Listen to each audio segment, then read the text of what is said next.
Entonces, las propiedades de inversión, por esta pregunta que hace la colega, el párrafo 16.7 empieza a hablar de la medición posterior al reconocimiento, o sea, cómo se miden las propiedades de inversión después de su reconocimiento inicial. ¿Qué tengo que hacer al cierre de cada estado financiero? Y entonces me dice que las propiedades de inversión, estoy en este párrafo, las propiedades de inversión cuyo valor razonable se puede medir de manera fiable sin costo de esfuerzo desproporcionado. Voy a poner esta condición, la voy a resaltar texto.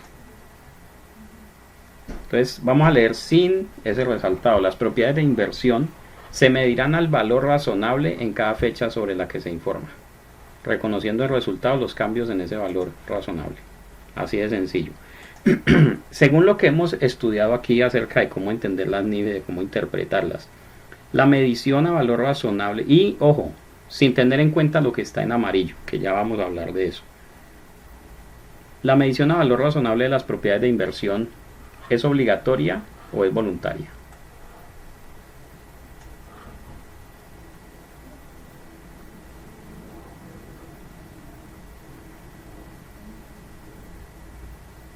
Quedó una ventana sobre el texto. Ay, qué raro. Regáleme una fotico de cómo están viendo allá, porque yo no tengo nada sobre el texto. Regáleme una fotico por WhatsApp, colega Agustín, y me confirma si los demás también ven una ventana. Entonces puede ser asunto del colega Agustín, pero ahí podemos hacer esto. Simplemente quito la pantalla y la vuelvo a poner. Si sigue viendo el cuadro, consulte con su optómetra.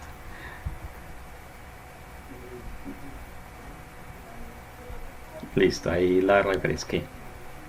Entonces, ojo, la norma me dice, no me da opciones, como está diciendo aquí Nuris Molinares, es obligatorio. Las propiedades de inversión se miden a valor razonable en cada fecha sobre la que se informa. Punto, firmo, sello, chao, no hay nada que hacer. El párrafo amarillo me dice cuyo valor razonable se puede medir de forma fiable sin costo de esfuerzo desproporcionado. Si usted es capaz de demostrar que ese valor razonable no se puede medir de forma fiable, entonces no tiene que cumplir con ese requerimiento. Pero para demostrar eso, pues es muy poco probable que un inmueble en Colombia no se pueda medir a valor razonable, salvo condiciones especiales. Por ejemplo, mi inmueble está en una zona donde justo acaban de cambiar el plan de ordenamiento territorial y por lo tanto hay mucha especulación en los precios. Perfecto, es válido, no hay valor razonable allí. Segundo, mi inmueble está en una zona controlada por grupos al margen de la ley y por lo tanto nadie quiere comprar ni vender. Perfecto, allí no hay valor razonable. Y así sucesivamente. Pero en condiciones generales, un inmueble se puede medir a valor razonable.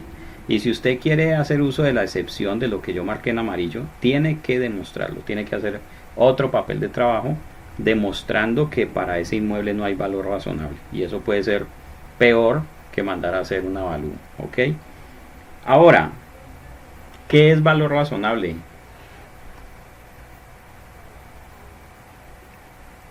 Nosotros no hemos estudiado a fondo valor razonables, solamente cuando cuando estudiamos instrumentos financieros estuvimos hablando de valor razonable. Entonces, si usted quiere estudiar un poco más a fondo valor razonable, tiene que ir a consultar los videos de cuando hablamos de instrumentos financieros. Por allá en los párrafos 11.23 en adelante se habla del valor razonable.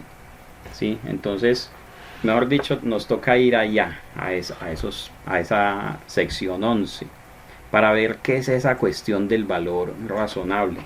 Entonces, vamos un momentico aquí a la 11.23 creo, vamos a ver si no me falla la memoria. Ya uno viejito, la memoria no es lo mismo. No, ese es el deterioro. 27. 11.27, valor razonable.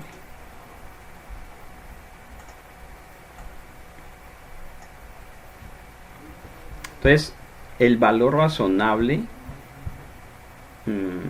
aquí no está la definición de valor razonable. Consultemos un momentico el glosario. Digamos que esta es la forma al derecho de estudiar. Vamos al glosario y buscamos valor razonable.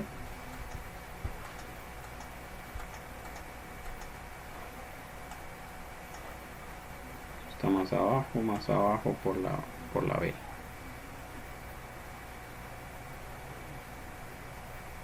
TV. Valor razonable. El importe por el cual puede intercambiarse un activo, cancelarse un pasivo o intercambiarse un instrumento de patrimonio concedido entre partes interesadas debidamente informadas que realizan una transacción en condiciones de independencia mutua. Ahí hay valor razonable. ¿Listo? Entonces, si hablamos de un bien inmueble, la pregunta es ¿cuánto dinero tendría que darle un comprador para que usted le entregue el bien inmueble? La mayoría de propietarios sabe cuál es un buen valor razonable para su activo, la mayoría. Pero también es cierto que muchos querrán poner un valor más alto o más bajo, entonces por eso allí es cuando se hace necesario la intervención de un tercero. Entonces, el valor, ¿cómo encontramos ese valor por el cual puede intercambiarse el activo? Entonces ahí sí nos devolvemos al párrafo 11.27.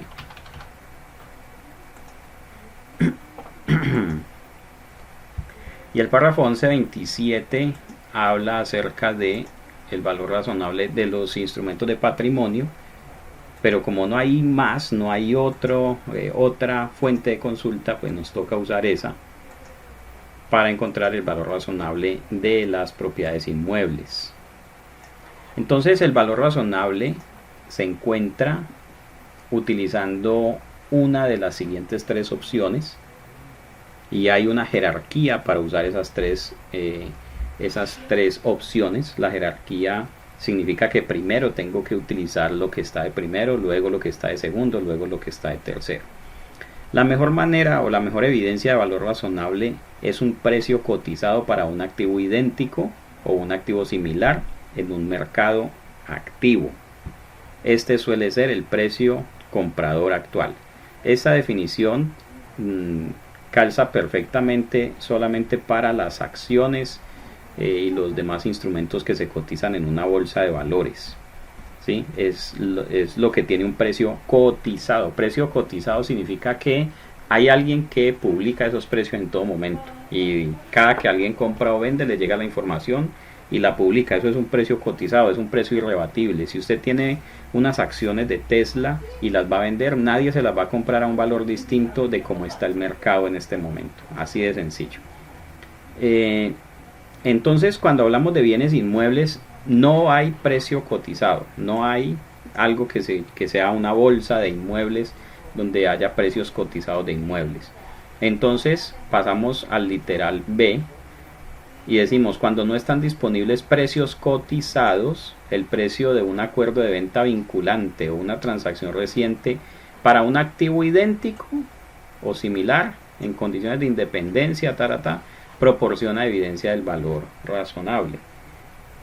Ahí empezamos a hablar de activos idénticos y de activos similares. La norma no dice que es idéntico ni dice que es similar. Entonces, si la norma no dice que es idéntico y que es similar, entonces nos toca ir a Wikipedia. No, hay que consultar la Real Academia de la Lengua Española. Vamos a traer esta paginita para acá.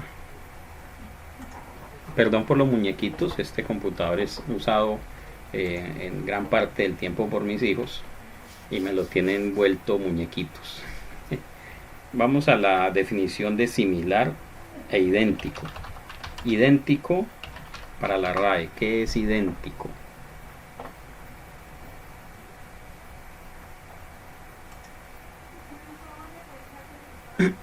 Idéntico, que es igual a otro, muy parecido. Que es igual a otro y que es muy parecido.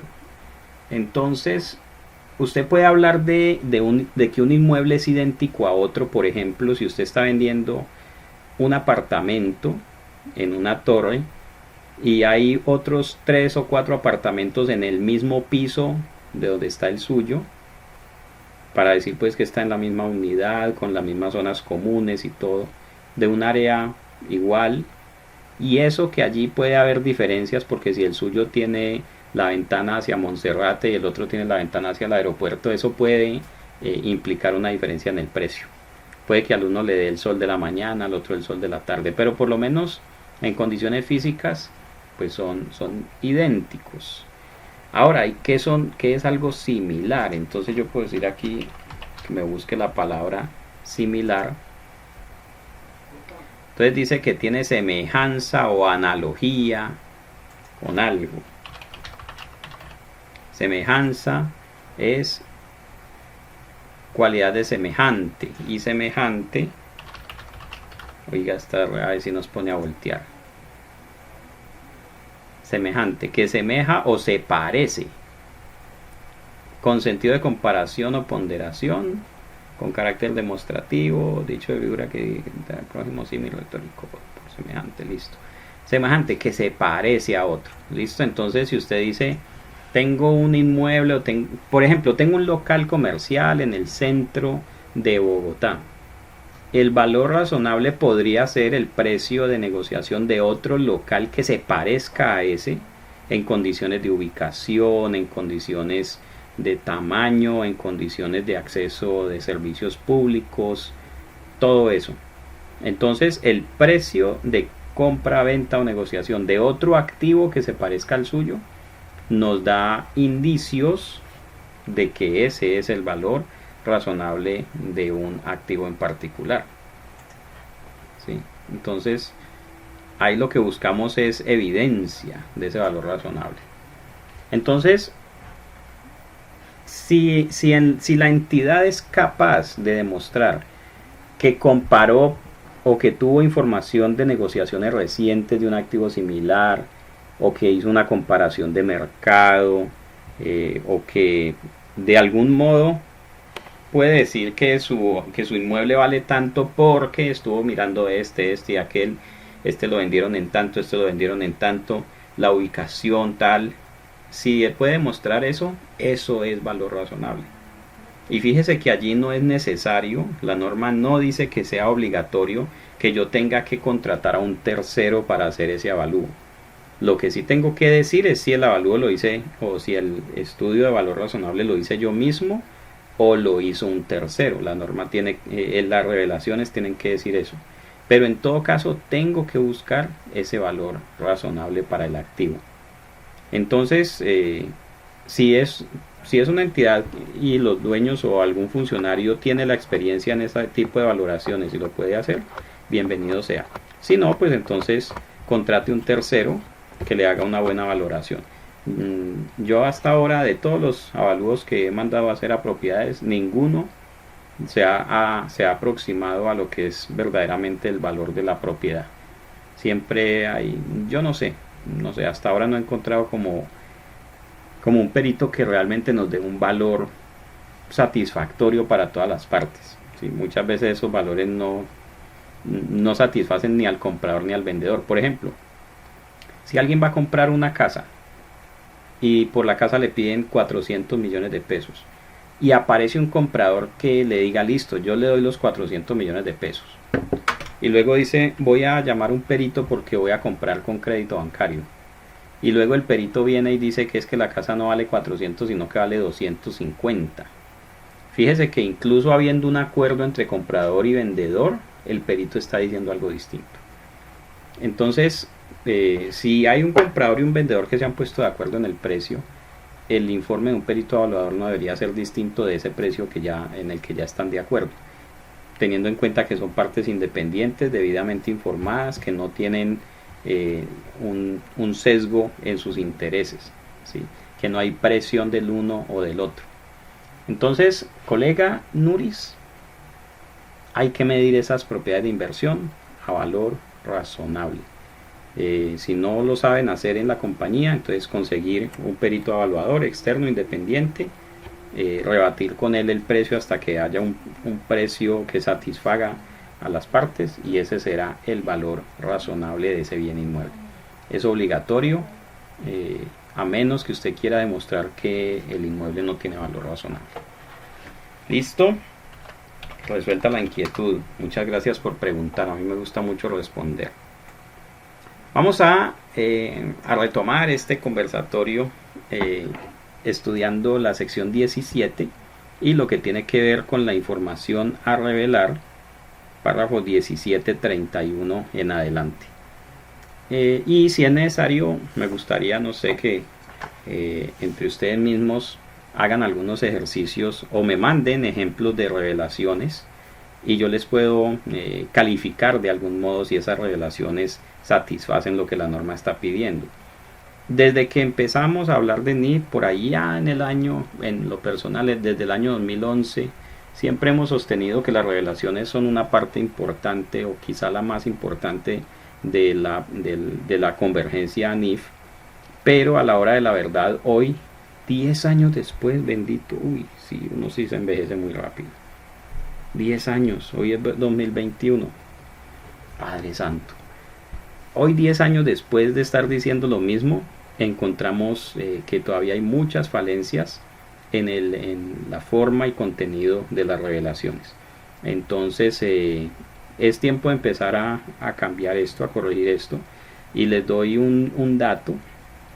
Las superintendencias y la DIAN y los auditores ya han ido aprendiendo. Entonces hay gente que me dice, pero es que a mí no me han dicho nada por mis notas. No le han dicho nada, pero que le van a decir, se lo van a decir algún día. Entonces algún día la superintendencia llegará a un personaje bien conocedor de las NIF y va a empezar a molestar por las revelaciones, y eso es sancionable, porque si la norma dice que hay que hacer unas revelaciones de una manera y usted no las hace, pues está incumpliendo la norma. Entonces cuidémonos de eso. Bueno, yo no les voy a hacer sus revelaciones, de una vez les digo, o yo no se las voy a hacer, no. Pero si usted me escribe, y todos tienen mi correo electrónico, y si no lo tienen, pídamelo por el WhatsApp. Y si usted me dice, profe, estas son mis revelaciones, ¿cómo las ve? Y yo le puedo decir, sí, cumplen las normas, o mira, te falta revelar este punto específico. ¿Listo? Y de todas maneras hay algunas cosas que les van a servir. Por ejemplo, alguien puede hacer unas y le quedaron muy buenas y se las puede compartir a los demás, pero es posible que haya algunos temas que en su empresa hay y en otra no, o viceversa. Entonces cada uno las debe revisar. Nuri dice, ¿las revelaciones se hacen en las notas de los estados financieros? Bueno, yo le diría que sí. La respuesta es sí, pero es un poco más profundo el tema. Y gracias por preguntar, y se los puedo aclarar y se los puedo ampliar en este momento. Revelar significa dar a conocer algo que está oculto o escondido, o mostrar algo a alguien que no lo conoce o no lo sabe. Eso es revelar. En la NIF no se define lo que significa revelación, ¿sí? Simplemente dice revele. Pero si hay algunas cosas que nos llevan a pensar o nos permiten armar una definición de lo que es revelación, hablando de estados financieros. Los estados financieros en su conjunto, si yo los tomara todos juntos, los estados financieros en su conjunto son revelaciones, desde la primera hasta la última página. Entonces, por ejemplo, si la norma me dice que yo tengo que revelar cuál es el valor de mis activos corrientes y de mis activos no corrientes, cuando yo hago un estado de situación financiera y pongo activos corrientes y pongo un subtotal, ahí ya estoy revelando. Entonces, revelación es todo el cuerpo de los estados financieros. ¿Qué pasó? ¿No me escuchan? Revelar es entonces mostrar. Todos los estados financieros desde el inicio hasta el final son revelaciones. Pero lo que la norma me dice es, oye, si hay un asunto que no esté incluido en los estados financieros como tal, en el estado de situación financiera, estado de flujo de efectivo, cambio en el patrimonio, estado de resultado integral, entonces inclúyalo en las notas a los estados financieros. Entonces las notas incluyen toda la información a revelar que no se presenta en otra parte de los estados financieros. Pero los estados financieros, cada uno de los informes como tal, en sí mismo es una revelación. ¿Listo? Entonces, la información a revelar, esto que me pide el párrafo 1731 en adelante, debe estar en alguna parte de los estados financieros, entre la página 1 y la página 5000 o las páginas que tengan sus estados financieros. ¿Listo? Entonces, usted puede ir evaluando cada una, y de hecho yo les he recomendado a muchos clientes que hagan un cuadrito, una matriz, un cuadrito de información a revelar personalizado a la compañía, donde incluyan solamente la información a revelar que le aplica a esa compañía, y al ladito ponga en qué página de sus estados financieros o en qué nota o en qué parte se cumple con esa revelación. Ese es un documento que les ayudaría mucho a ustedes y a sus auditores. Si a usted le van a hacer una auditoría de estados financieros, si usted pasa los estados financieros y de una vez un cuadrito donde usted muestra dónde está cada revelación o cada aspecto que piden las NIF, pues el trabajo va a ser muy fácil para usted y para el auditor. ¿Listo? No espere que el auditor haga el cuadrito. A los auditores no les gusta hacer cuadritos, es muy harto. Entonces, si el cliente tiene uno ya adelantado, eso es muy bueno para el proceso de auditoría. Entonces, dice el párrafo 1731, una entidad revelará la siguiente información para cada clase de propiedades, planta y equipo, determinada para cada clase. ¿Cuáles son las clases de propiedades, planta y equipo? Pues lo que nosotros llamamos las cuentas de 4 dígitos, por ejemplo. Terrenos, edificaciones, construcciones en curso, los vehículos, como es que flota de equipo de transporte, maquinaria de equipo, etcétera, etcétera, para cada clase. De acuerdo con el párrafo 411A, ese párrafo habla de lo que es una clase de propiedad, planta de equipo, y de forma separada las propiedades de inversión registradas al costo menos depreciación y deterioro. Esas propiedades de inversión de las que hablábamos ahora, cuyo valor razonable no puede medirse de forma fiable sin costo de esfuerzo desproporcionado, si no se pueden medir así, se trasladan, se trastean, se las lleva en un paquete para propiedades, planta y equipo, y las va a medir como si fueran propiedades, planta y equipo, pero las va a mostrar por separado en su información financiera.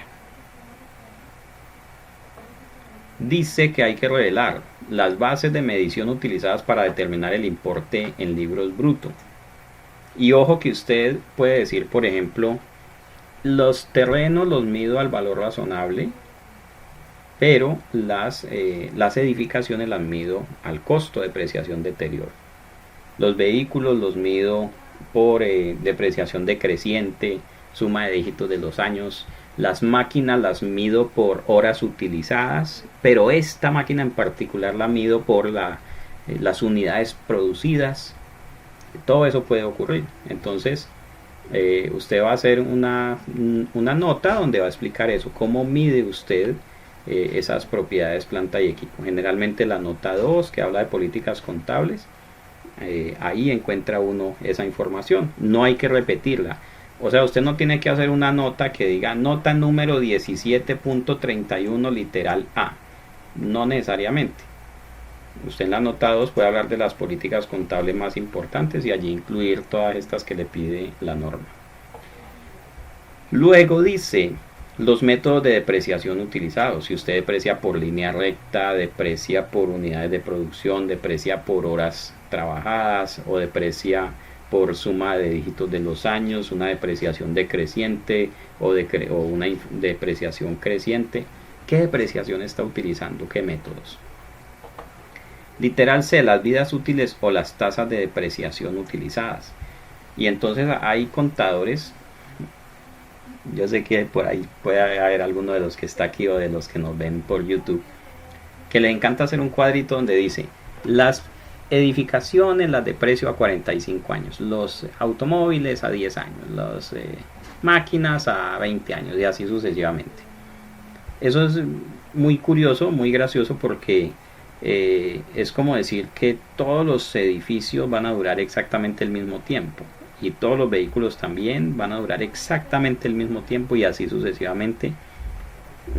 Cuando yo veo esos cuadritos de vidas útiles, yo digo no, eso así no sirve. Usted puede tener vidas útiles, llamémoslas entre comillas, genéricas o generales, para ciertos activos cuyo valor no es significativo. Por ejemplo, si usted tiene 100 computadores en la compañía, pues deprécialos todos juntos a 3 años, eso no importa, y valor residual cero. Un computador después de 3 años ya dio lo que iba a dar, lo que más de ahí es ganancia. Eso no quiere decir que haya que botarlo, pero sí quiere decir que el costo ya se llevó a resultados y ya.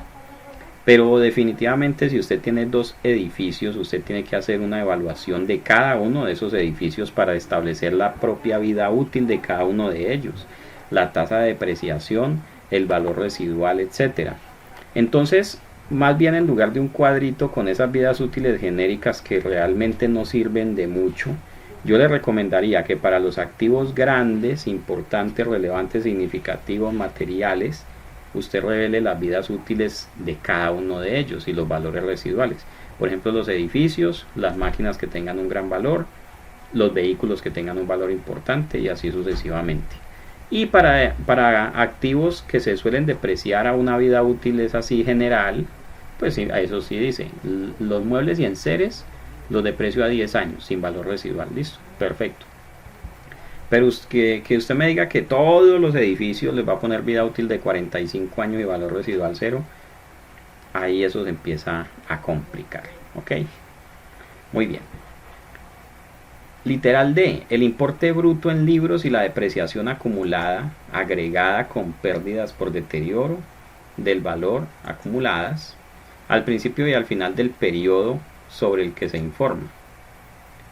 A ver, el importe bruto en libros y la depreciación acumulada al principio y al final del periodo puede quedar revelado, por ejemplo, si usted en su estado de situación financiera pone el costo y la depreciación, y esos conceptos se pueden ver allí mismo, ya quedó revelado eso.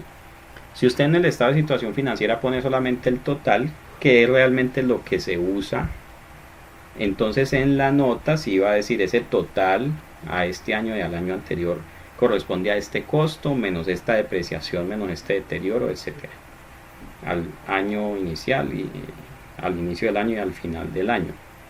Pero ojo que esa la puede juntar con la que sigue, literal E, una conciliación entre los importes en libros al principio y al final del periodo sobre el que se informa. Esto incluso lo pide la conciliación fiscal, el informe de conciliación fiscal pide esto, entonces es ese modelo que tiene la DIAN de conciliación fiscal, le sirve para incluirlo en las revelaciones. Usted va a decir el valor inicial más las adiciones menos disposiciones más adquisiciones mediante combinación de negocios y las hubo, incrementos o disminuciones por revaluación, incrementos y disminuciones por deterioro del valor, transferencias desde o hacia propiedades de inversión, pérdidas por deterioro por la sección 27 reconocidas o revertidas, la depreciación y cualquier otro cambio. Entonces esta conciliación, hay un modelo en el Excel del prevalidador de la conciliación fiscal de la DIAN. Ese modelo fue hecho por recomendación o bajo la consultoría del colega Luis Chávez, creo que es ecuatoriano, muy bueno. Él vino a Colombia a asesorar a la DIAN y le digo, mire, pídales esto. Esa conciliación es perfecta. Si la puede resumir un poquito, pues mucho mejor resumir, y la incluye aquí en una nota a los estados financieros. Esta conciliación casi nunca la encuentro en los estados financieros, algunos porque los coge la tarde, ya no tienen tiempo, lo que sea, o porque no les cuadra, pero es necesario hacerlo.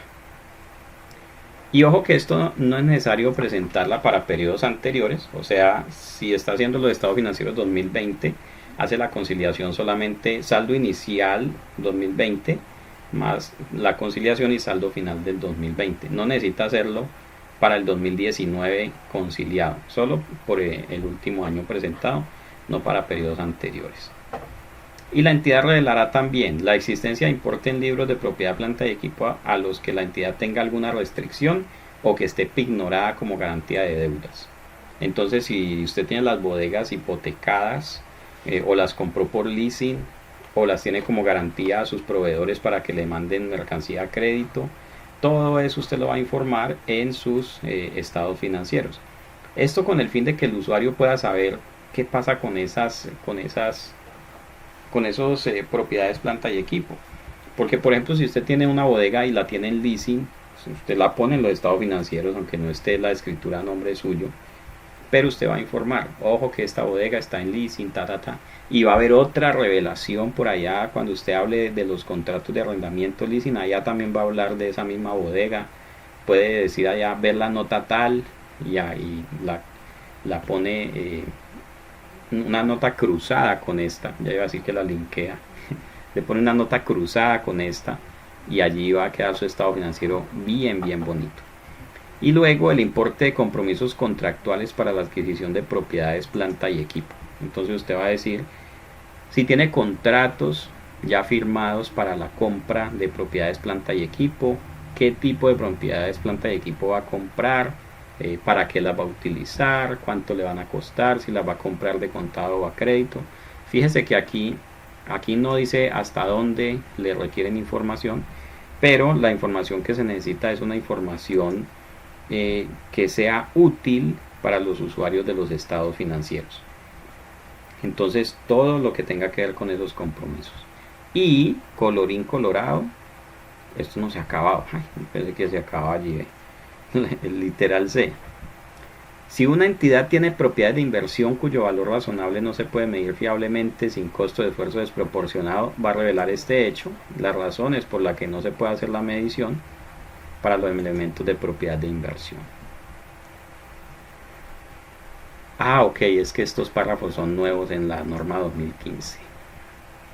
Cuando los elementos de propiedades, planta y equipo se contabilicen por importes revaluados, se revelará la siguiente información: la fecha efectiva de la revaluación, o sea, cuando usted hizo el estudio, porque no es lo mismo hacer un estudio, nadie va a hacer un estudio de revaluación el 31 de diciembre a las 12 de la noche, eso sí es mentira pues. Entonces el avalúo va a tener una fecha, o el estudio de valor razonable va a tener una fecha.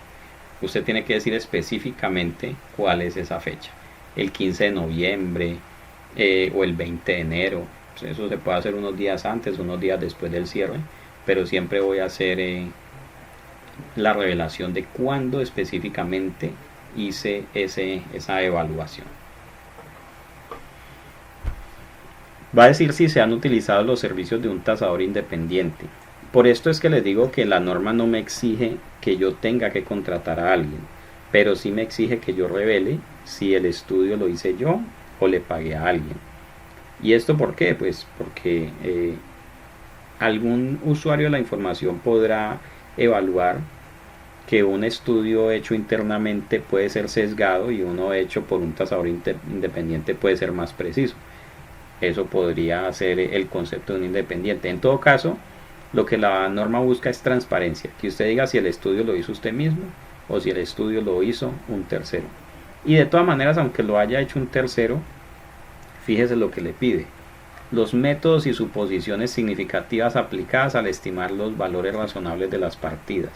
Si usted contrata a un perito, él tiene que incluir en su informe este tipo de información, o sea, de dónde sacó ese valor. La colega Nuris dice: valor revaluado sería la medición posterior en el caso de un inmueble soportado con el perito, por ejemplo. Sí, claro. El informe del perito evaluador es la evidencia de valor razonable. Ese informe usted le podría hacer ajustes. ¿Usted sí sabía eso? El informe del perito no es la última palabra. El informe del perito es una evidencia para la estimación del valor razonable. Usted podría decir: el informe del perito dice que el predio vale 500 millones, pero existen estas condiciones particulares que no fueron tenidas en cuenta, por lo tanto vamos a ajustar ese valor y lo vamos a poner por 450 o lo vamos a poner por 600. ¿Sí? Eso puede llegar a ocurrir. ¿Listo? Pero sí, el concepto de un evaluador independiente es muy importante para el valor razonable. Entonces, mire que allí el literal se le está diciendo: usted tiene que incluir en las revelaciones un comentario acerca de los métodos y las suposiciones significativas que se aplicaron para obtener ese valor razonable. Eso lo tiene que decir el perito evaluador. Ahora, no le vaya a decir al perito, ay, hágame un avalúo bajo NIF. Eso no existe. Los avalúos bajo NIF no existen porque las NIF no son para hacer avalúos. Usted le tiene que decir que le haga un avalúo conforme a las normas internacionales para hacer avalúos. Ellos tienen sus propias normas y esas normas les exigen que al momento de emitir un concepto tengan que decir cuáles fueron esos métodos, suposiciones significativas. Entonces de ahí toma esta información.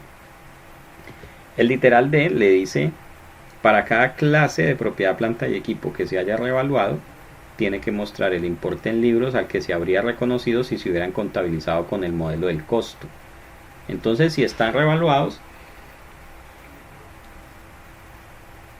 hace un cuadrito donde diga, el valor es 1200, de los cuales 350 son por efectos de la revaluación. Si no se hubieran revaluado, serían 850, por ejemplo. Tiene que hacer como esa conciliación. ¿Cuánto sería el valor de esos activos medido por el modelo del costo? ¿Y cuál sería ese valor de esos activos medido por el modelo de valor razonable? Luego dice acá el literal D. Para cada clase de propiedades, planta y equipo, el literal E, el superávit de revaluación indicando los movimientos del periodo, así como cualquier restricción sobre la distribución de su saldo a los accionistas. Qué párrafo tan elegante.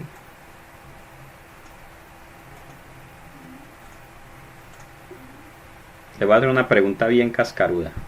De acuerdo con las NIF, a la gente le gusta decir que de acuerdo con las NIF tal cosa.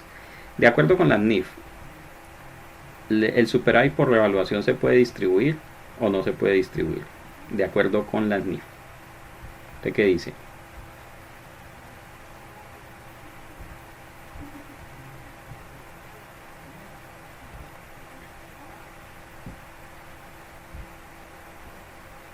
Qué pregunta tan cascaruda esa.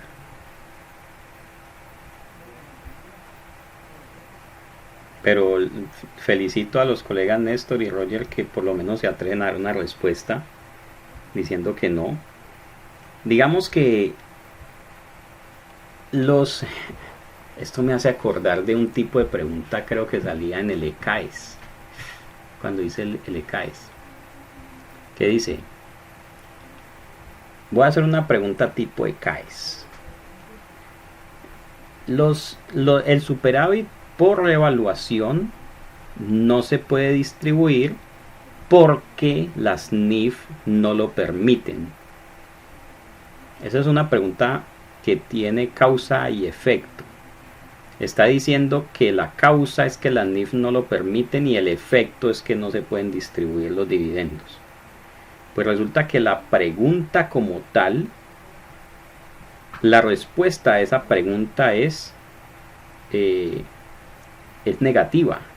Es decir, los dividendos no se pueden distribuir, pero no es porque las NIF lo prohíban.